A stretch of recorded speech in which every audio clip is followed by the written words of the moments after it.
மதிமுகம் செய்திகள்.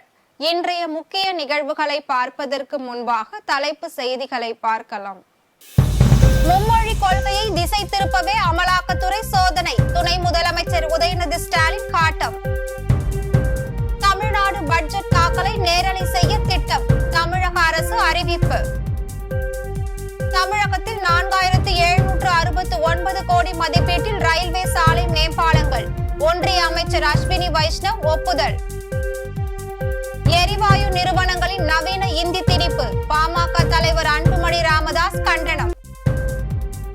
ஹோலி கொண்டாட்டத்தில் இசை கச்சேரி நடத்தினால் நடவடிக்கை, உபி முதலமைச்சர் யோகி ஆதித்யநாத் உத்தரவு. மும்மொழி கொள்கை விவகாரத்தை திசை திருப்பவே ஒன்றிய அரசு அமலாக்கத்துறை சோதனை நடத்துகிறது என்று துணை முதலமைச்சர் உதயநிதி ஸ்டாலின் தெரிவித்துள்ளார். தமிழ்நாடு அரசின் சுற்றுச்சூழல் மற்றும் காலநிலை மாற்றத்துறையின் சார்பில் தமிழ்நாடு புதுமை தொழில் முனைவோர் திட்டத்தின் இணைய முகப்பை துணை முதலமைச்சர் உதயநிதி ஸ்டாலின் சென்னையில் தொடங்கி வைத்தார். அதன் பின்பு செய்தியாளர்களிடம் பேசிய அவர், எம்பிக்களை நாகரிகமற்றவர்கள் என கூறியவர்களுக்கு மக்கள் பதிலளிப்பார்கள் என காட்டமாக தெரிவித்தார். மும்மொழி கொள்கை விவகாரத்தில் தங்கள் நிலைப்பாடுகளை தொடர்ந்து பதிவு செய்து வருவதை குறிப்பிட்டு இதனை திசை திருப்பவே ஒன்றிய அரசு அமலாக்கத்துறை சோதனை நடத்துவதாக குற்றம் சாட்டினார்.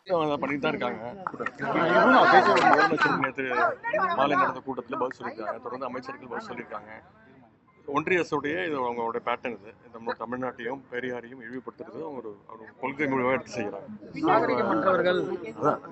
மொழிபெயர்க்கிறீங்களா இல்லை நான் அப்படின்னு அவங்க சொல்றவங்க தான் கொஞ்சம் நாகரிகம் இல்லாமல் தமிழர்களை விமர்சிக்கிறாங்க. இதுக்கெல்லாம் சரியான பதிலை தமிழ்நாட்டு மக்கள் எப்போ வாய்ப்பு கிடைக்குதோ கொடுப்பாங்க. இது மாதிரி தொடர்ந்து பிரச்சனைகளை கிளப்புறது அமலாக்கத்துறை அவங்க தானே அமைச்சாங்க.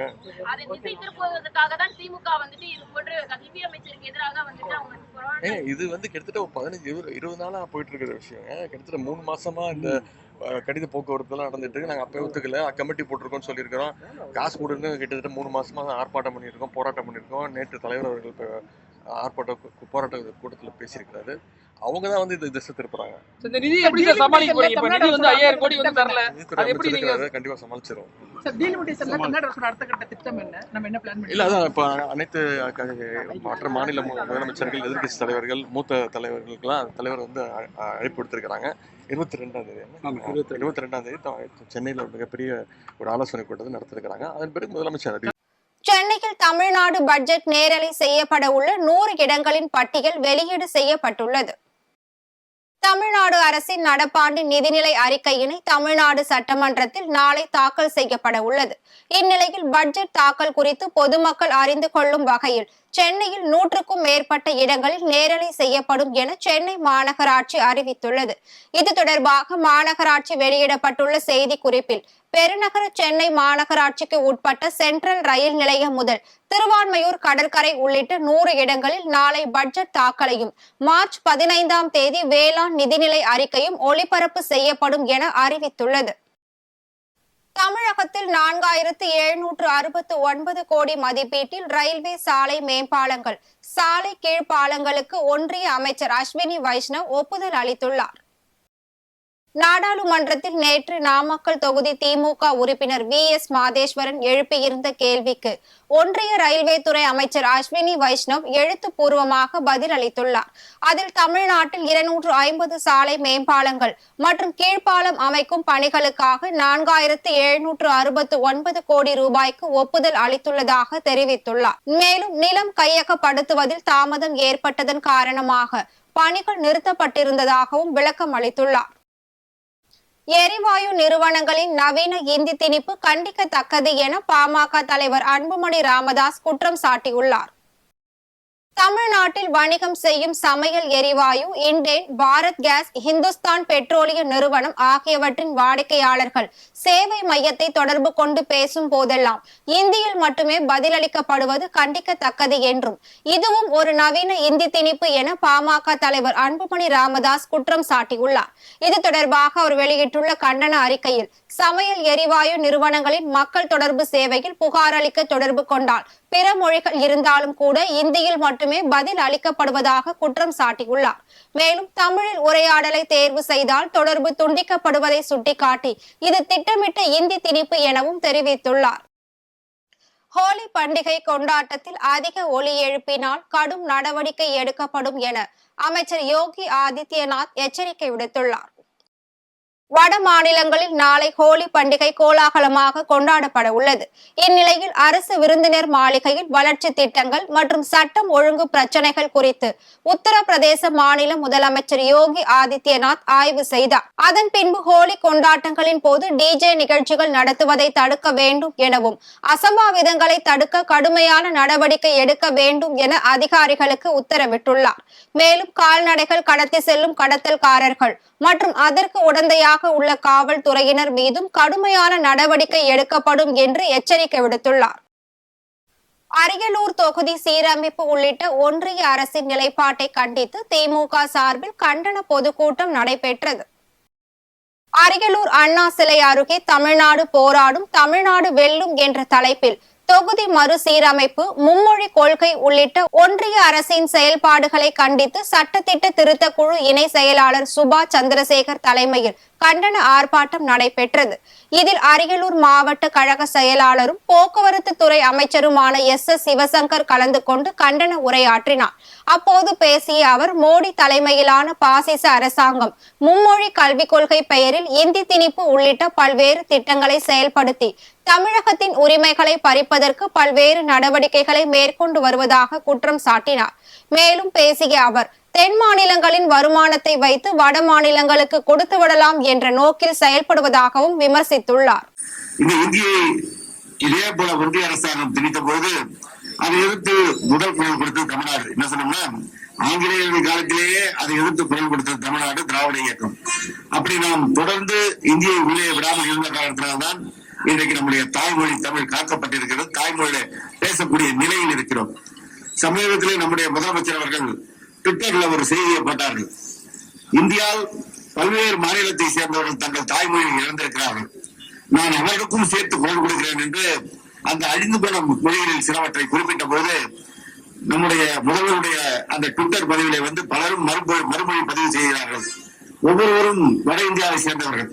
நாமெல்லாம் யாரெல்லாம் ஹிந்தி பேசுறவங்களோ, இந்தி அவங்க சொந்த மொழி நினைக்கிறவங்களோ, அந்த உத்தரப்பிரதேசத்தை சேர்ந்தவர்கள், பீகாரை சேர்ந்தவர்களை சொல்கிறார்கள், எங்கள் தாய்மொழி வேறு, எங்கள் தாய்மொழி மைதிலியை அழித்து விட்டது ஹிந்தி, எங்கள் தாய்மொழி போஜ்புரியை அழித்து விட்டது ஹிந்தி என்று அங்கிருந்து பதிவு வருகிறது.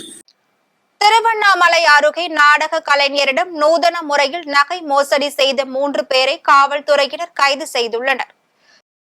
திருவண்ணாமலை மாவட்டம் ஆரணி அருகே சென்னாந்தல் கிராமத்தை சேர்ந்தவர் நாடக கலைஞர் லோகநாதன். கடந்த 7ஆம் தேதி ஆரணி மார்க்கெட் வீதியில் சென்று கொண்டிருந்த போது இவரை வழிமறைத்த 3 வாலிபர்கள் அவரிடம் வழிமறைத்து பணம் தேவைப்படுவதாக கூறி தங்க பிஸ்கெட்டுகள் கொடுத்து லோகநாதனின் தங்க மோதிரத்தை பெற்று சென்றுள்ளனர். இதனை அடுத்து அவர் அடகு கடைக்கு சென்று சோதனை செய்த போது அது போலி என தெரிய வந்துள்ளது. இதில் அதிர்ச்சி அடைந்த அவர் ஆரணி காவல் நிலையத்தில் புகார் அளித்துள்ளார். புகாரின் பேரில் காவல்துறையினர் வழக்கு பதிவு செய்து வேதாரண்யம் பகுதியை சேர்ந்த சாகுல் அமீத், வேலூர் மாவட்டத்தை சேர்ந்த ஜாகிர் உசேன் மற்றும் ஆயுப் கான் ஆகிய 3 பேரை கைது செய்து போலி தங்க பிஸ்கட்டுகளையும் சொகுசு காரையும் பறிமுதல் செய்து நீதிமன்றத்தில் ஆஜர்படுத்தி சிறையில் அடைத்தனர். நாமக்கல் நரசிம்ம சுவாமி திருக்கோவில் தெப்ப திருவிழா வெகு விமர்சையாக நடைபெற்றது. நாமக்கல் மாவட்டம் நாமகிரி தாயார் உடனுரை நரசிம்ம சுவாமி திருக்கோவிலின் கமலாய குளத்தில் கடந்த 100 ஆண்டுகளாக தெப்ப திருவிழா நடத்தப்படாமல் இருப்பதாக பக்தர்கள் கோரிக்கை விடுத்திருந்த நிலையில் இந்து சமய அறநிலையத்துறையின் ஏற்பாட்டில் தெப்ப திருவிழா வெகு விமர்சையாக நடைபெற்றது. முன்னதாக நரசிம்மர், அரங்கநாதர், ஆஞ்சநேயர் சுவாமிகளுக்கு சிறப்பு பூஜைகள் நடைபெற்றது. அதனைத் தொடர்ந்து குளத்தில் உற்சவ மூர்த்திகள் எழுந்தருளி பக்தர்களுக்கு அருள் பாலித்தார். பின்னர் நாமக்கல் மாவட்ட ஆட்சியர் உமா, மாநில ஆதிதிராவிடர் மற்றும் பழங்குடியினர் நலத்துறை அமைச்சர் மருத்துவர் மதிவேந்தன், பாராளுமன்ற மாநிலங்களவை உறுப்பினர் ராஜேஷ்குமார், நாமக்கல் மக்களவை உறுப்பினர் மாதேஸ்வரன் உள்ளிட்டோர் தெப்ப திருவிழாவை தொடங்கி வைத்தனர். திருப்பூரில் தொழில் போட்டி காரணமாக பனியன் குடோனுக்கு தீ வைத்த சம்பவம் பெரும் பரபரப்பை ஏற்படுத்தியுள்ளது. திருப்பூர் மணியக்காரம் பாளையம் பகுதியில் அமர்ஜோதி நகர் பகுதியை சேர்ந்த ஷரீப் பனியன் வேஷ்டி குடோன் ஒன்றை நடத்தி வந்துள்ளார். இந்நிலையில் கடந்த மார்ச் 9ஆம் தேதி அதிகாலை 2 மணி அளவில் திடீரென தீ விபத்து ஏற்பட்டுள்ளது. இதில் பல லட்சம் ரூபாய் மதிப்பிலான பொருட்கள் சேதமடைந்த நிலையில் காவல்துறையினர் வழக்கு பதிவு செய்து விசாரணை மேற்கொண்டு வருகின்றனர். அதில் அதே பகுதியை சேர்ந்த வெங்கடேஷ் என்பவர் குடோன் வைத்து தொழில் செய்து வந்த நிலையில் ஷெரீப் இடையே தொழில் போட்டி காரணமாக அவர்களது பணியாளர்களான மார்ஷல் மற்றும் சதீஷ் ஆகியோர் குடோனுக்கு தீ வைத்தது விசாரணையில் தெரிய வந்தது. இதனை அடுத்து வெங்கடேஷ், மார்ஷல் மற்றும் சதீஷ் ஆகிய 3 பேரையும் நல்லூர் காவல்துறையினர் கைது செய்து நீதிமன்றத்தில் ஆஜர்படுத்தி சிறையில் அடைத்தனர். திருவண்ணாமலையில் சாலைக்காக தோண்டப்பட்ட பள்ளத்தில் பள்ளி பேருந்து சிக்கிய சம்பவம் பெற்றோர்களிடையே பெரும் அதிர்ச்சியை ஏற்படுத்தி உள்ளது. திருவண்ணாமலை மாவட்டத்தில் செங்கம், சேத்துப்பட்டு உள்ளிட்ட பல்வேறு பகுதிகளில் கடந்த 2 நாட்களாக சூறாவளி காற்றுடன் கூடிய கனமழை பெய்துள்ளது. இதனால் மழைநீர், கழிவுநீர் கால்வாய்களில் சென்று வெளியேற வழி இல்லாமல் சாலையில் தேங்கியதால் பொதுமக்களின் இயல்பு வாழ்க்கை பாதிக்கப்பட்டுள்ளது. இந்நிலையில் சாலை அமைக்கும் பணிகளுக்காக தோண்டப்பட்ட பள்ளத்தில் பள்ளி பேருந்து ஒன்று சிக்கி உள்ளது. இது குறித்து தகவல் அறிந்து வந்த தீயணைப்பு துறையினர் 2 மணி நேர போராட்டத்திற்கு பின்பு பேருந்தை மீட்டுள்ளனர். இந்த சம்பவம் பெற்றோர்களிடையே பெரும் அதிர்ச்சியை ஏற்படுத்தியுள்ளது.